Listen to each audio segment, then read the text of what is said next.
Bonjour les amis, bonjour et bienvenue sur cette nouvelle vidéo. Depuis que j'ai créé cette chaîne en 2017, ça fait 5 ans maintenant, je passe mon temps à vous parler de randonnée, de trekking, etc. etc. Et aujourd'hui, c'est pas moi qui vais vous en parler, mais c'est dans mon ordinateur un magnifique reportage qui a été publié par Arte, qui porte le nom de, il parle de lui-même, les fabuleux bienfaits de la marche. Donc aujourd'hui, je vous propose un nouveau format de vidéo.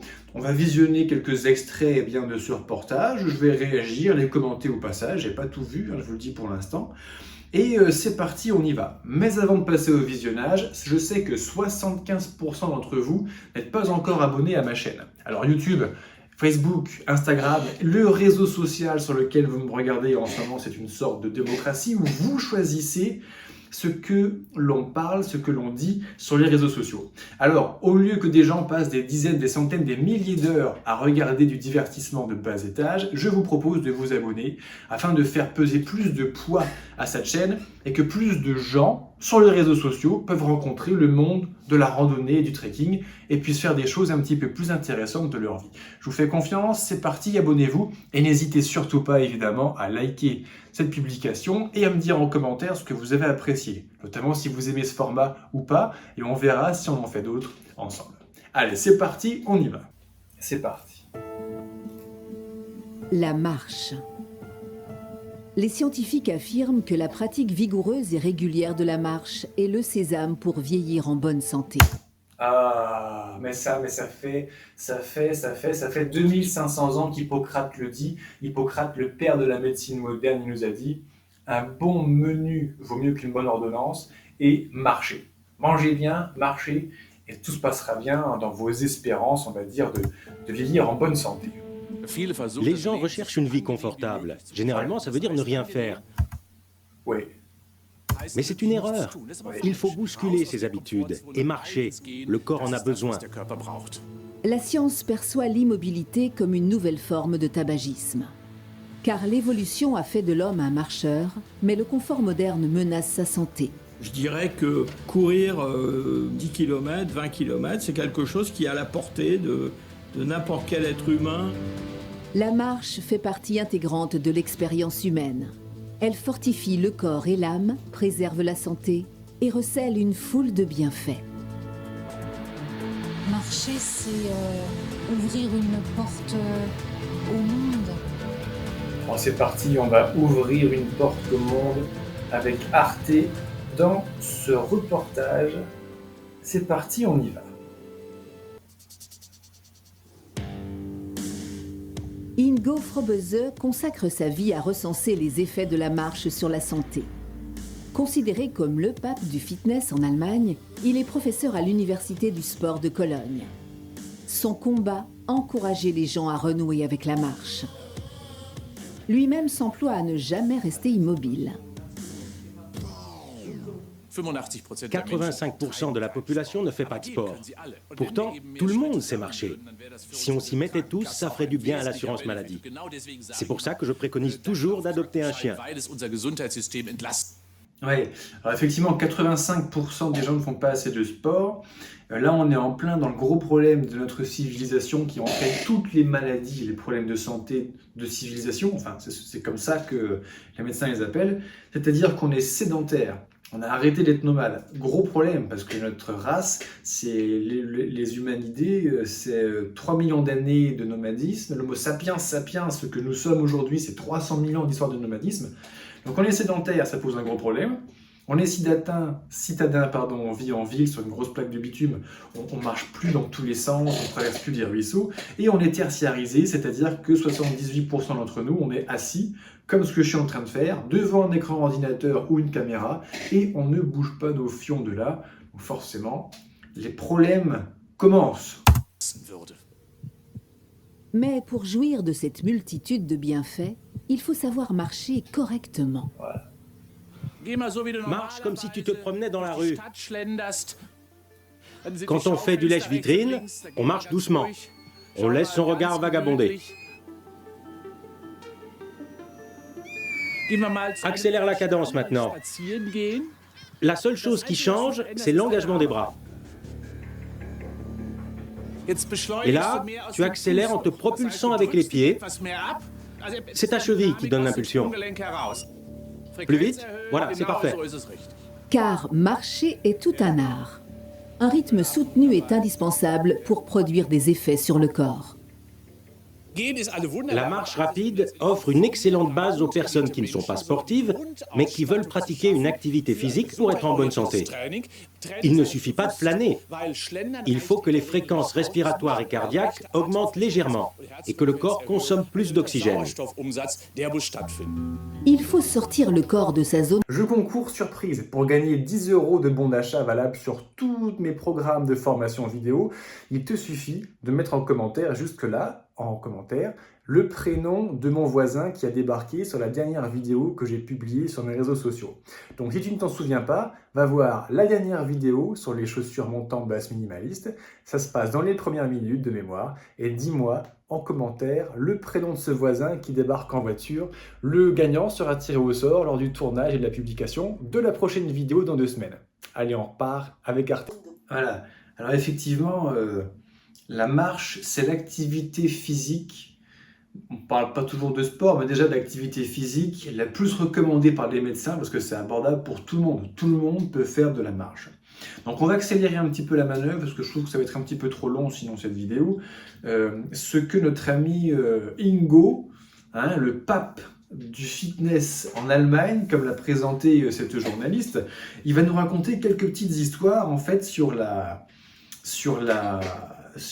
randonnée et il nous présente quelques chiffres qui sont intéressants. Parce que là, vous êtes tous en train de vous demander, mon Dieu, mais qu'est-ce que c'est que les bienfaits de la marche sur le corps, évidemment. Donc, les bienfaits de la marche, qu'est-ce que c'est? Dans un premier temps, eh bien, marcher à une certaine durée au moins par jour, ça va booster le système immunitaire. Super. Ça va évidemment, vu qu'on fait un effort cardiaque, augmenter l'afflux de sang dans tout le corps et donc c'est excellent pour le système vasculaire. Ça booste également les muscles. Pendant la pratique de la marche, toutes les articulations sont sollicitées. Elles sont même lubrifiées. On dit des fois « Ah putain, je suis raide, je suis rouillé ». Quand tu es rouillé, qu'est-ce que tu fais? Tu mets du WD-40, tu mets du lubrifiant et tout de suite, ça va beaucoup mieux. Alors du dégrippant, du lubrifiant, mais c'est un petit peu la même chose tout ça. Ensuite, les cartilages est nourri. Ça, c'est extrêmement intéressant. Pour tous ceux d'entre vous, les amis, qui souffraient des genoux ou des disques interlombaires, la pratique de la marche régulière nourrit vos cartilages et leur permet de mieux encaisser. C'est quand même assez incroyable. Également, la pratique de la marche rend plus élastique, plus souple les ligaments et les tendons. Ça augmente évidemment les capacités cardiaques, donc en diminuant le rythme cardiaque, tout en augmentant sa capacité et sa puissance. Également, une bonne oxygénation, ça permet de bien nourrir toutes les cellules, tous les nutriments qu'elles ont besoin d'avoir. En fait, notre ami Ingo, il conclut comme ça, il dit finalement, la marche, c'est un peu comme une vaccination. Alors je sais pas si c'est un peu du complotisme ça sur Arte, mais vaccination, je pense que vous en avez beaucoup entendu parler depuis 2020 de ces histoires-là. Alors sauf depuis quelques mois où Monsieur Vladimir Poutine a détrôné le coronavirus en star numéro 1 des médias, donc on n'entend plus trop parler de ces histoires de vaccins. Mais voilà, la pratique de la marche, pour nos amis chercheurs universitaires, c'est un vaccin à tous les problèmes que l'on rencontre, et c'est vraiment magnifique. D'ailleurs, c'est également bon contre le diabète et la gestion de la glycémie, comme une expérience qu'on va avoir dans la suite de ce reportage va nous le montrer. On cherche à quantifier l'effort à fournir pour chaque côte et chaque vitesse de marche. Dans un premier temps, on collecte des données sur des parcours tests d'1 kilomètre, puis on les reportera sur une carte pour établir des parcours de 8 km. Intéressant. Alors ce qu'est en train de faire Birgit là en Bavière, c'est en fait une cartographie de la difficulté des randonnées. Et pas au feeling, mais en testant sur les personnes, notamment les personnes âgées, l'augmentation du rythme cardiaque, l'oxygénation, la consommation d'oxygène sur le terrain. Donc ça, c'est une expérience scientifique vraiment poussée à fond. Rythme cardiaque. Et on augmentera l'effort petit à petit. Le défi, plus la pente est escarpée, plus la cadence imposée par les deux expertes est soutenue. c'est difficile, c'est bien. Vous voyez, on respire fort. Ce que notre amie Birgit, donc cette grande dame à droite que l'on voit marcher, là, avec son assistante doctorante et sa cobaye, elle dit que bien que ce soit une activité physique douce, la randonnée c'est génial parce que c'est une activité fractionnée, et notamment en montagne. Alors évidemment, là on est en Bavière, hein, au début du massif des Alpes, donc il y a pas mal de dénivelé.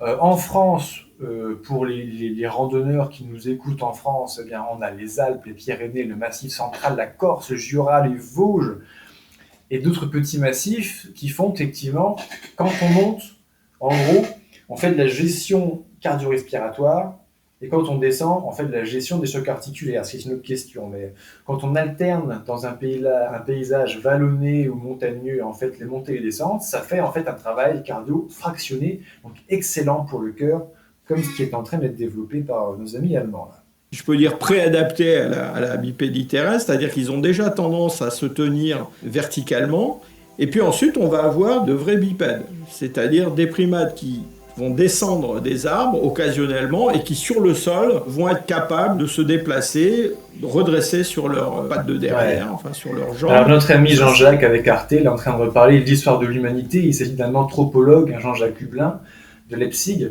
Et il est en train de nous dire voilà, que l'histoire de l'humanité, c'est 3 millions d'années, depuis la première Australopithèque jusqu'à nous. L'Homo sapiens sapiens, c'est 300 000 ans. Et en fait, nous sommes des singes qui venons descendre des arbres pour apprendre à courir dans la savane, notamment quand on a commencé à chasser pour manger de la viande. Et notre corps a été sélectionné génétiquement à travers les millénaires pour marcher, courir, sauter, mais surtout marcher et courir, hein. En l'occurrence, Jean-Jacques, il parle d'une capacité hors norme de l'humain qui est l'endurance. On ne court pas très vite par rapport à un zèbre, une panthère ou un cerf, plus dans nos régions en France, mais par contre on peut courir longtemps, très longtemps, hein. Jean-Jacques disait dans l'introduction tout à l'heure qu'un humain moyen, il pourrait en bonne santé et suffisamment entraîné peut courir 10-20 km par jour sans aucun problème. La marche est donc un cycle instinctif. Le poids du corps est transféré d'une jambe à l'autre par une propulsion, suivie du... Ouais, alors ça c'est assez incroyable. On est en train de voir Marin, donc, dans le nord de la France, un universitaire. Là, il fait marcher une cobaye en fait bourrée de capteurs avec des détecteurs dans tous les sens pour pouvoir modéliser en 3 dimensions la marche et les mouvements réguliers du corps, et c'est vraiment intéressant. On va pas regarder toute cette scène ensemble, c'est un petit peu long, mais voilà, il arrive à faire une synthèse en voyant que la marche est une ondulation de l'épaule, du bassin et des pieds régulière. C'est magnifique. Tous ceux d'entre vous qui aiment un peu l'informatique, la data, le montage vidéo, on a l'impression de voir un spectre un petit peu... Je trouve ça vraiment incroyable. Et la valeur ajoutée que Marin nous apporte, c'est qu'il dit que la marche sollicite 100% des muscles.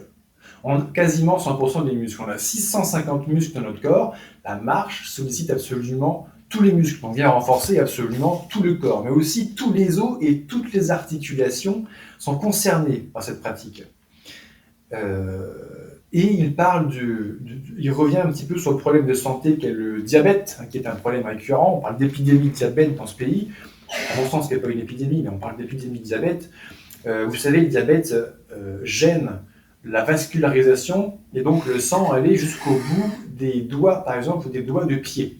Et quand votre sang ne va plus suffisamment au bout de vos orteils, vos pieds perdent de sa sensibilité, et donc on perd une capacité de proprioception naturelle aux pieds.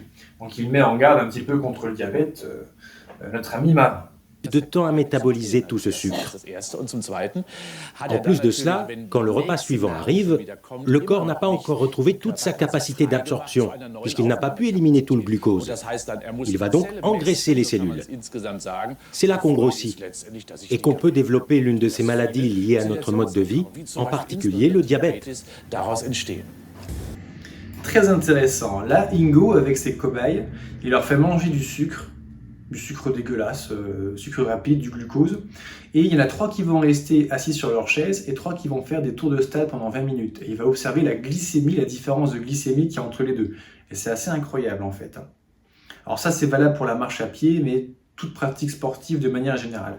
Si ça vous intéresse de savoir un petit peu comment fonctionne le sucre et la glycémie, je vous ai préparé et j'ai sorti à ce printemps la formation alimentation en randonnée, dont vous trouverez plus d'informations en description de cette publication. Concrètement, dans cette formation, on passe 3h30 ensemble et on fait une synthèse de tout le fonctionnement du corps humain avec les micronutriments et les macronutriments. Parce que quand on part en randonnée, ce qui nous intéresse, c'est d'être suffisamment en forme, d'avoir suffisamment d'énergie en permanence. Et ça s'apprend à bien s'alimenter pour pouvoir toujours être en forme et donc en sécurité sur le terrain. Il y a des jours où on peut passer des heures à son bureau à réfléchir sans arriver à rien. Il suffit alors souvent de mettre son travail de côté, de prendre l'air, de s'y remettre une heure plus tard et la solution vient presque toute seule. Ou en tout cas, on a trouvé des éléments de réponse sur le chemin. Incroyable. Ce que nous dit Bertram, je ne sais pas comment on prononce trop son prénom en allemand, la marche, même dans le cadre d'une activité intellectuelle, d'un travail tertiaire, a toute son importance. Alors, quand je travaille de mon bureau aussi, 2 à 3 fois par jour minimum, je pars marcher un quart d'heure, 20 minutes. Effectivement, ça aide à prendre du recul. Respire de l'air un petit peu plus pur à l'extérieur qu'à l'intérieur. Et effectivement, des fois, tu bosses pendant des heures sur un dossier, ça n'avance pas. Tu pars faire une petite balade, tu prends du recul, tu t'oxygènes le cerveau, tu reviens, et la solution, elle est là, évidente, et boum, ça y est, tu avances sur ton dossier. Également, il nous parle presque de philosophie, ce cher Bertram, puisqu'il nous dit que Goethe, Schopenhauer, Nietzsche et même Aristote, donc quelques grands philosophes qui ont marqué quand même l'histoire de la philosophie de notre civilisation, ils étaient tous fans de marche ou même de randonnée. Jean-Jacques Rousseau en France aussi, il parle beaucoup d'allemand évidemment, mais Jean-Jacques Rousseau en France, c'était un grand randonneur.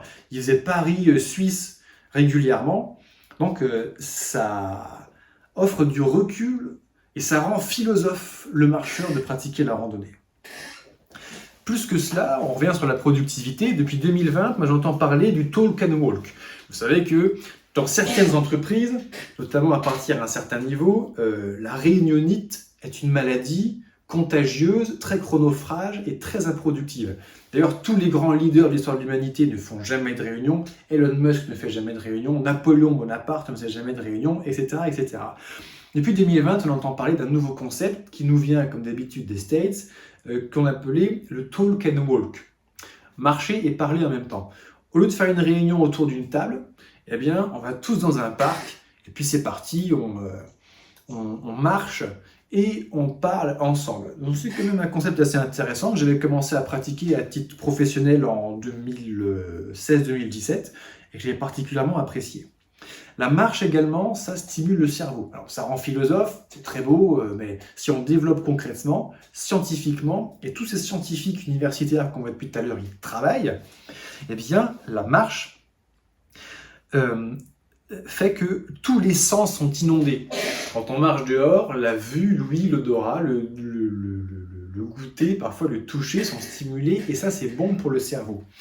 On a remarqué qu'avec une pratique régulière de la marche, eh bien, on avait une meilleure perception, une meilleure attention, une meilleure capacité de concentration et des capacités d'apprentissage et de mémorisation multipliées par 4 sur des cobayes lambda, multipliées par 4. C'est vraiment très impressionnant. C'est excellent pour la mémoire aussi, parce que la marche sollicite beaucoup une partie du cerveau qui s'appelle l'hippocampe. Voilà notre hippocampe. Et l'hippocampe est une partie du cerveau donc, qui est très liée à la mémoire, à l'apprentissage, et c'est aussi l'une des seules parties du cerveau qui crée des neurones toute notre vie. Parce que vous savez qu'on crée des neurones jusqu'à un certain âge, puis ça diminue, et à partir de 60 ans, en général, là, ça se barre en sucette. En stimulant cette partie du cerveau en particulier, on booste la création de neurones, et ça c'est excellent pour un bon vieillissement et en prévention de maladies telles que la maladie d'Alzheimer. La marche ne permet pas seulement de garder le corps sain et l'esprit vif. Elle peut également soigner et guérir. Valérie Bourdeau vit à Sion, en Suisse. Elle en a fait l'expérience. Il y a plusieurs années, elle a commencé à ressentir un intense tiraillement au cœur. C'est vrai que c'est un endroit sympa pour aller faire la petite balade tous les jours. Effectivement, il y a de belles images, ça donne envie. Les médecins lui ont diagnostiqué une double hernie discale, mais qui n'expliquait pas toutes ces douleurs.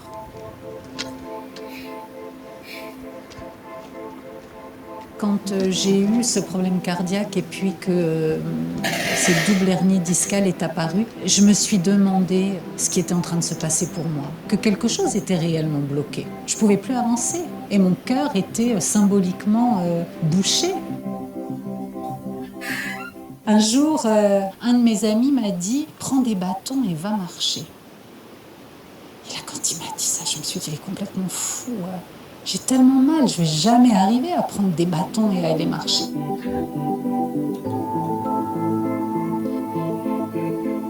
Finalement, ces bâtons, je les ai pris un matin. Et puis j'ai commencé à marcher petit à petit. J'ai d'abord fait la moitié du chemin, et puis après le chemin en entier. Et puis j'ai découvert ce lieu magnifique et j'y suis venue presque chaque jour. Je venais marcher 2-3 fois par semaine. Et là, à ce moment-là, quelque chose s'est mis en route. On parle de soulager une hernie discale. Jour après jour, ces douleurs se sont atténuées. Elles n'ont pas disparu, mais Valérie sentait qu'elle se libérait d'un poids. Uniquement marcher n'aurait probablement pas suffi à pouvoir mettre du sens sur tout ça. Alors je me suis faite accompagner aussi par un thérapeute qui travaillait sur toute la question du transgénérationnel. Oui, la randonnée est une forme de thérapie, effectivement. Et puis j'ai pu entendre ce qui n'avait jamais pu être dit dans ma famille. Dans ma famille, on ne parlait pas. Et quand on ne parle pas, les émotions, elles restent emprisonnées dans le corps. Et en osant aller rencontrer ces douleurs, parce que la marche m'a permis de trouver la force aussi de le faire. J'ai pu mettre des mots sur une histoire familiale qui n'avait jamais pu être entendue. Ah oui, alors ça me fait penser à une amie qui me parlait de ses problèmes effectivement familiaux, c'est-à-dire que dans sa famille, il y avait un lourd passif psychologique transgénérationnel, donc je te fais une petite dédicace au passage, et effectivement avec un non-dit total, le secret de la famille sur des histoires de famille qui se perdurent de génération en génération, comme cela peut se faire malheureusement. Et elle est partie faire une première grande randonnée, à peine arrivée à la trentaine, et en revenant, elle m'a dit, c'est vrai que c'est extraordinaire, quoi. J'ai l'impression d'avoir pris suffisamment de recul par rapport à ma famille et tous ces gens qui composent ma famille, qui font partie de mon premier cercle lorsque je suis arrivé dans ce monde. Et en prenant du recul comme ça, en m'oxygénant un bon coup le cerveau, ça lui a permis de prendre conscience de certaines choses qu'elle avait vécues pendant son enfance, son adolescence. Ça lui a permis de poser des mots sur ce qu'elle avait réellement vécu ou subi. Après cela, elle a commencé, comme le dit effectivement Valérie Bourdeau dans son témoignage, une psychothérapie accompagnée d'une thérapeute. Et là, effectivement, ça a été un grand soulagement, un grand soulagement pour elle. Alors la démarche, quand on se met à parler, évidemment, la démarche est acceptée ou non par les gens qui sont concernés, notamment la famille, à travers les générations. Mais pour elle, en tout cas, ça a été une énorme délivrance pour Valérie. La marche sportive soulage les douleurs de Valérie. Pour elle, marcher est un traitement à part entière et elle le recommande à ses patients en psychothérapie.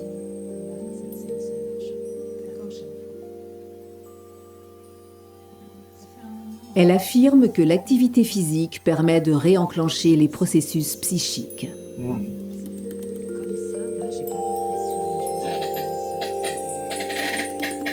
Elle a également constaté que la marche levait systématiquement les blocages mentaux.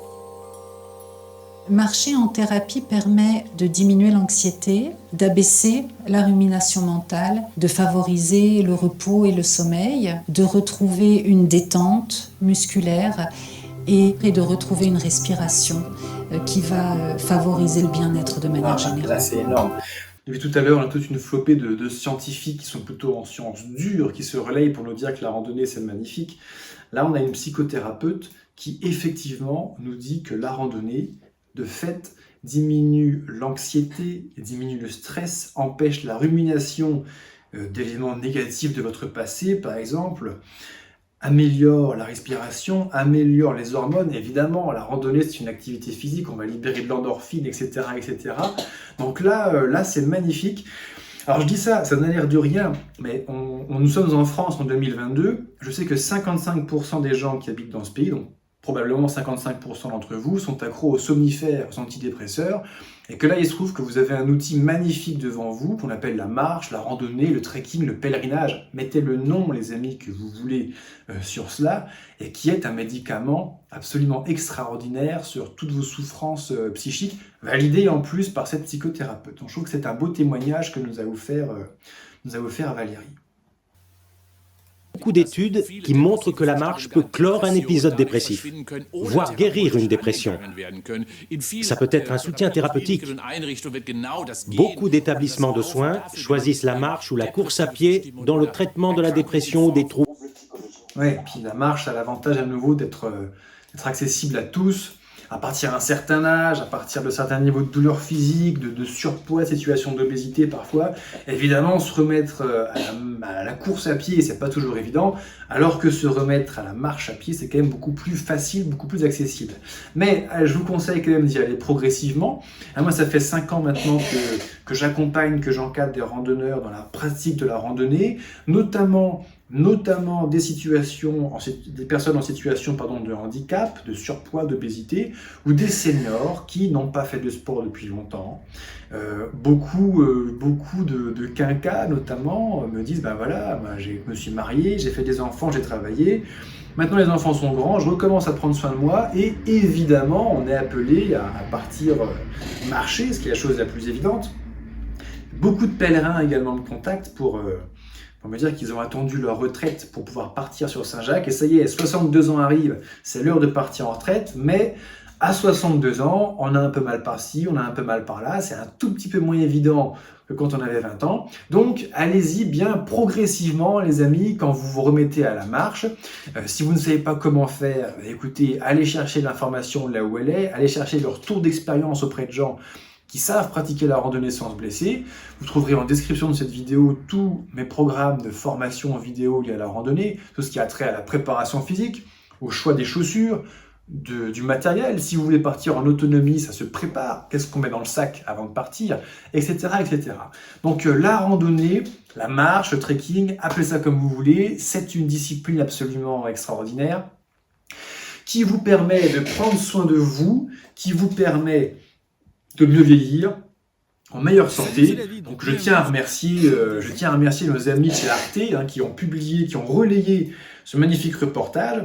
Je tiens à citer quand même mes sources. Alors le documentaire était en fait trouvable sur la chaîne Arte, sur YouTube, mais il a été retiré en début septembre, il y a quelques jours malheureusement. Donc il s'agit d'un documentaire de Birgit Tanner, une Allemande, qui a été tournée en 2021 sur un format 52 minutes. Merci Arte. Arte, vous avez une beaucoup plus grosse portée de publication que mes modestes chaînes sur mes réseaux sociaux et mon petit blog Le Banquier Randonneur.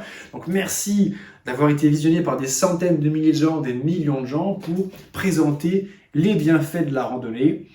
C'est tout pour aujourd'hui. N'hésitez surtout pas à me dire en commentaire, là tout de suite maintenant, ce que vous avez pensé de cette publication, si vous avez apprécié ce format de réaction vis-à-vis d'un reportage qui a été publié. Si ça vous plaît, on recommencera, sinon on oubliera cette histoire. Et c'est le moment, si ce n'est pas déjà fait, évidemment, avant de partir, de vous abonner et de cliquer sur la petite cloche en dessous pour ne pas rater les prochaines publications.